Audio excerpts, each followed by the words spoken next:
Well, taking it by and large, as the sailors say, we had a pleasant 10 days' run from New York to the Azores Islands. Not a fast run, for the distance is only 2,400 miles, but a right pleasant one in the main. True, we had headwinds all the time and several stormy experiences, which sent 50% of the passengers to sick bed and made the ship look dismal and deserted.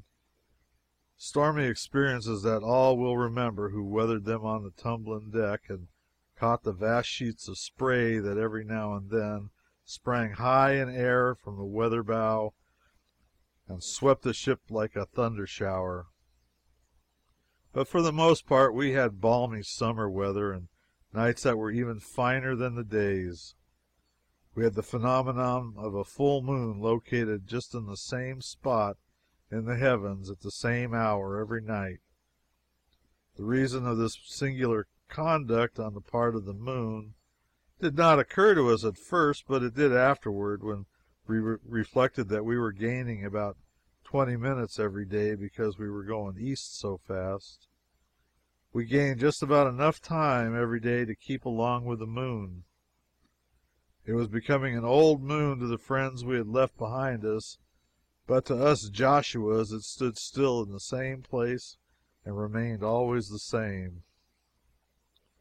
Young Blucher, who is from the far west and is on his first voyage, was a good deal worried by the constantly changing ship time.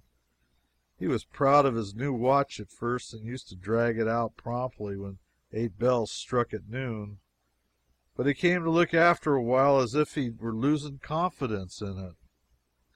7 days out from New York he came on deck and said with great decision, "This thing's a swindle." "What's a swindle?" "Why, this watch. I bought her out in Illinois, gave $150 for her, and thought she was good, and by George she is good on shore, but somehow she don't keep up her lick here on the water. Gets seasick, maybe. She skips, she runs along regular enough till half past 11, and then all of a sudden she lets down. I've set that old regulator up faster and faster till I've shoved it clear around, but I don't do any good. She just distances every watch in the ship and clatters along in a way that's astonishing till it's noon. But them 8 bells always gets in about 10 minutes ahead of her anyway. I don't know what to do with her now. She's doing all she can. She's going her best gait, but it won't save her. Now, don't you know, there ain't a watch in the ship that's making better time than she is, but what does it signify? When you hear them 8 bells, you'll find her just 10 minutes short of her score, sure." The ship was gaining a full hour every 3 days, and this fellow was trying to make his watch go fast enough to keep up to her. But as he said, he pushed the regulator up as far as it would go, and the watch was on its best gait, and so nothing was left him but to fold his hands and see the ship beat the race. We sent him to the captain, and he explained to him the mystery of ship time and set his troubled mind at rest. This young man asked a great many questions about seasickness before we left, and wanted to know what its characteristics were and how he was going to tell when he had it. He found out.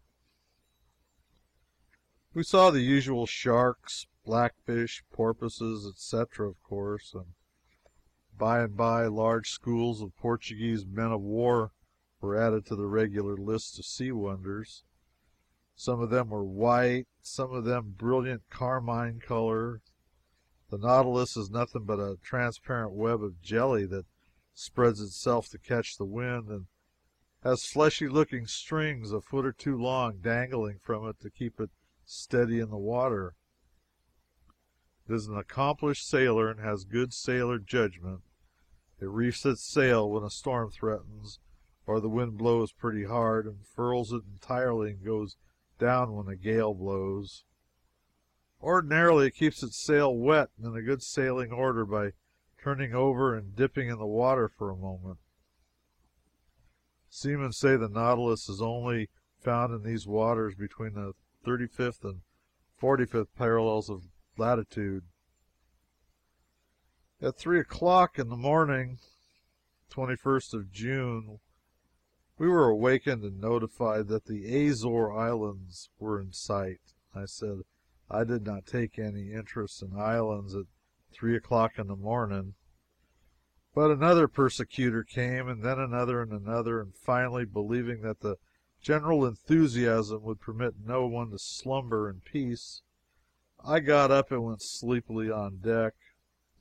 It was 5:30 o'clock now, in the raw, blustering morning. The passengers were huddled about the smokestacks and fortified behind ventilators, and all were wrapped in wintry costumes and looking sleepy and unhappy in the pitiless gale and the drenching spray. The island in sight was Flores. It seemed only a mountain of mud standing out in the dull mists of the sea.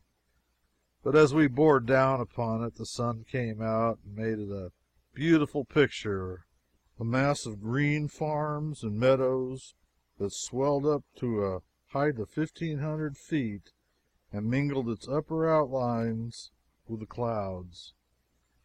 It was ribbed with sharp, steep ridges and cloven with narrow canyons, and here and there on the heights rocky upheavals shaped themselves into mimic battlements and castles, and out of rifted clouds came broad shafts of sunlight.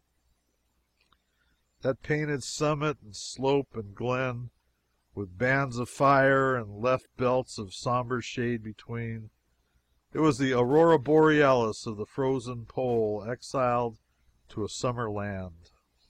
We skirted two-thirds of the island, 4 miles from shore, and all the opera glasses in the ship were called into requisition to settle disputes as to whether mossy spots on the uplands were groves of trees or groves of weeds, or whether the white villages down by the sea were really villages or only the clustering of tombstones of cemeteries.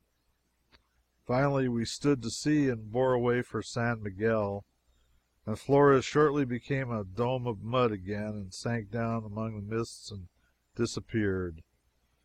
But to many a seasick passenger it was good to see the green hills again, and all were more cheerful after this episode than anybody could have expected them to be, considering how sinfully early they had gotten up. But we had to change our purpose about San Miguel, for a storm came up about noon that so tossed and pitched the vessel that common sense dictated a run for shelter. Therefore we steered for the nearest island of the group, Fayal. People there pronounce it Fayal, and put the accent on the first syllable. We anchored in the open roadstead of Horta, half a mile from the shore. The town was 8,000 to 10,000 inhabitants. Its snow-white houses nestled cozily in a sea of fresh green vegetation, and no village could look prettier or more attractive. It sits in the lap of an amphitheater of hills which are 300 to 700 feet high, and carefully cultivated clear to their summits, not a foot of soil left idle. Every farm and every acre is cut up into little square enclosures of stone walls whose duty is to protect the growing products from the destructive gales that blow there. These hundreds of green squares, marked by their block lava walls, make the hills look like vast checkerboards. The islands belong to Portugal, and everything in Fayal has Portuguese characteristics about it. But more of that anon. A swarm of swarthy, noisy, lying, shoulder-shrugging, gesticulating Portuguese boatmen with brass rings in their ears and fraud in their heart climbed the ship's sides, and various parties of us contracted with them to take us ashore at so much a head, silver coin of any country. We landed under the walls of a little fort, armed with batteries of 12 and 32 pounders, which Horta considered a most formidable institution. But if it were ever to get after it with one of their turreted monitors, they would have to go move it out to the country if they wanted it where they could go and find it again when they needed it. The group on the pier was a rusty one, men and women and boys and girls all ragged and barefoot, uncombed and unclean, and by instinct, education, and profession, beggars. They trooped after us, and never more while we tarried in Fayal did we get rid of them. We walked up the middle of the principal street, and these vermin surrounded us on all sides and glared upon us, and every moment excited couples shot ahead of the procession to get a good look back, just as village boys do when they accompany the elephant on his advertising trip from street to street. It was very flattering to me to be part of the material for such a sensation. Here and there in the doorways we saw women with fashionable Portuguese hoods on.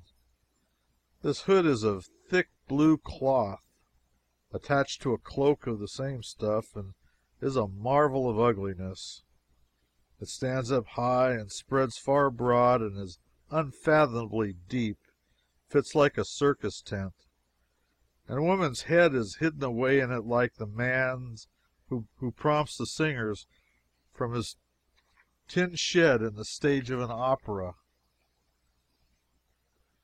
There is no particle of trimming about this monstrous capote, as they call it.